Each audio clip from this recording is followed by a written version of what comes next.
I grew up on a farm built in the late 1940s. It wasn't ancient, but it had that quiet, weathered heaviness that older places seem to hold on to. Like the land remembered things, even if we didn't. The farm was torn down in 2015 and turned into another copy-paste suburban neighborhood. But when I lived there, it was just open fields, old structures, and silence that could stretch for miles.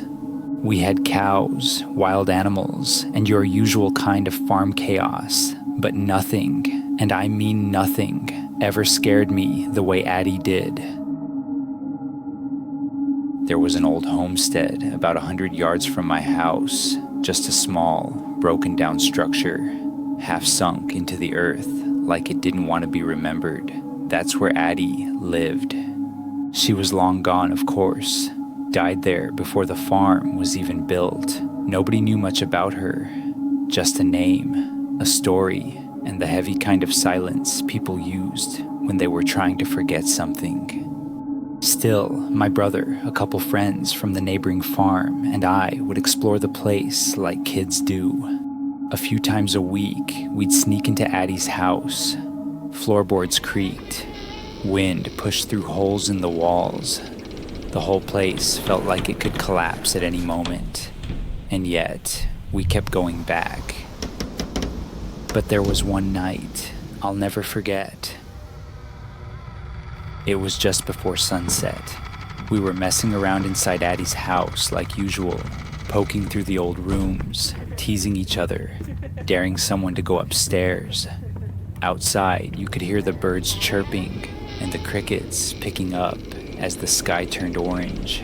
The wind slipped through the gaps in the wood and made the whole place moan like it was breathing. And then, everything stopped. The birds, the crickets, gone, like someone hit mute on the entire world. Suddenly, the wind came rushing with a force, pushing against the house like it wanted in. We all looked at each other, and without speaking, we knew it was time to leave.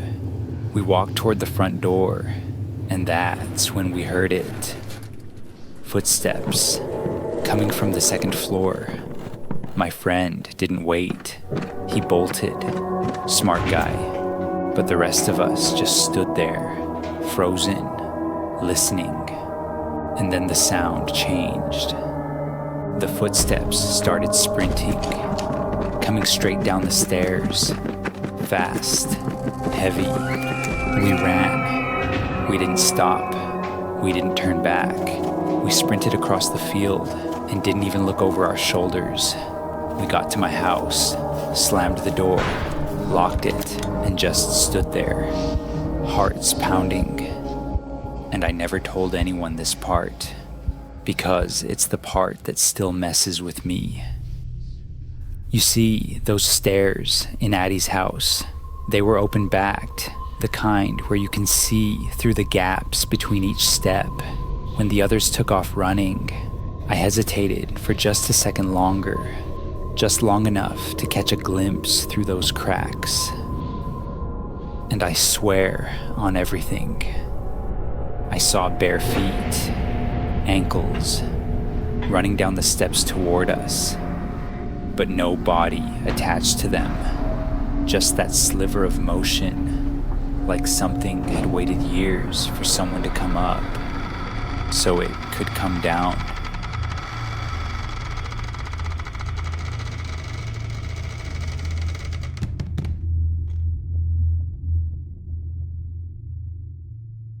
It was a few days after my birthday. I was maybe 7 or 8 at the time. Every year I got balloons, dozens of them, and that year was no different. My mom didn't want them cluttering the house, so I kept them all in my room, floating just under the ceiling, like little clouds that hadn't burst yet. My room was my own little world. I liked it dark when I slept.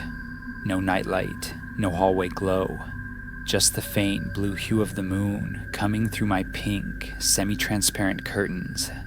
It made everything look soft and a little surreal. That night, I fell asleep like usual. Nothing strange, just the sound of silence and the occasional rustle of a balloon nudging the wall. Then, something woke me. I don't remember hearing anything. I didn't sit up or move.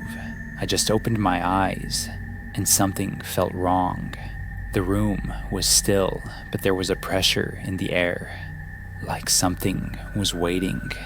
I looked toward the floor, and that's when I saw it.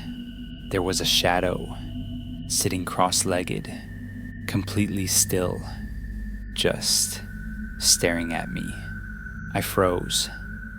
Every part of me wanted to scream or hide, but I didn't move. I just stared back, trying to convince myself it wasn't real. It's probably just a balloon, I thought. Maybe the helium had started to fade, and one had sunk to the floor, casting a weird shadow in the moonlight. That had to be it. I closed my eyes, counted to 5, then opened them again. Still there. Same position, same silence, same stare. I did it again. Closed my eyes, waited longer, opened them again. Nothing had changed. It wasn't moving, but it also wasn't going away. I lay there, frozen. I didn't dare speak. I didn't even want to blink.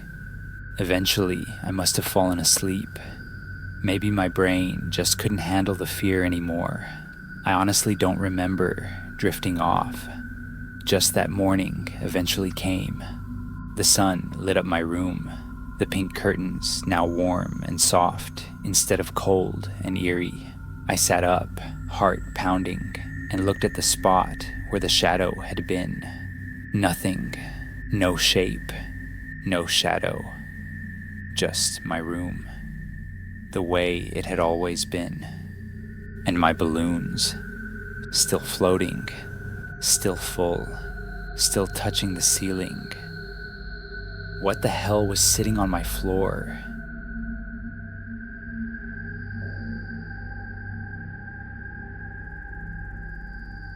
In 2013, my family moved into an aging home in a rough part of Mobile, Alabama. We weren't there for the scenery, we were there for football. My brother had followed a coach to a new school, and to keep him eligible, we needed a local address. That meant moving into a rental that was cheap, cramped, and filled with the scent of old perfume and older carpet. There were 3 bedrooms, just enough for my parents, 3 siblings, our cousin, and more often than not, my uncle, who had to maintain a nearby apartment for eligibility reasons, but stayed with us most nights. His boxer dog lived with us full time, since his apartment didn't allow pets. The place was crowded, noisy, and never truly quiet. I was about 7 or 8 years old. I didn't like my room, not because of the people, but because of the fabric. I've always had this thing about older fabric textures. They gave me the creeps, so I'd sleep on the couch in the living room, where I felt safer, tucked beneath a window with cheap mini blinds that were always closed. Above me, nothing but glass, and those thin plastic slats. I usually drifted off to sleep with reruns of Ninja Turtles playing on the TV. That night was no different, but somewhere in the middle of the night, I stirred. I looked toward the flickering light of the TV, and then turned over to face the window. 2 eyes were staring back at me, not vague shapes, not shadows. Eyes watching me through the gaps in the blinds. Unmoving, unblinking. I screamed. My little legs carried me straight to my parents' room, shaking and sobbing. My dad, massive, a bodybuilder, jumped out of bed and stormed outside, but there was no one there. They told me it was probably a dream, that I imagined it. I never slept on that couch again. Weeks passed. Life went on. Then one night, my brother passed out on that same couch after practice. Around 2 a.m., he shook me awake. His face was pale. "What did you see that night?" he whispered. I told him. He nodded slowly. "I just saw the same thing." We woke our parents. This time, Dad found something. Footprints outside the window. Big ones, deep ones. Someone had been there. We didn't call the police. We figured it was just a peeper, and if they ever tried to get in, we had Dad and that dog. We felt safe enough. My brother, ever the strategist, came up with a solution. He angled the blinds upward instead of down. Now if anyone tried to peer through, all they'd see was the ceiling. It worked for a while. Then one night, we all went out to a birthday party. I accidentally left the TV on, just like I did every night. Another habit I didn't even think about. When we got home, the house was wrecked. The front door showed scratch marks from the boxer's claws, like he'd been trying to get to someone.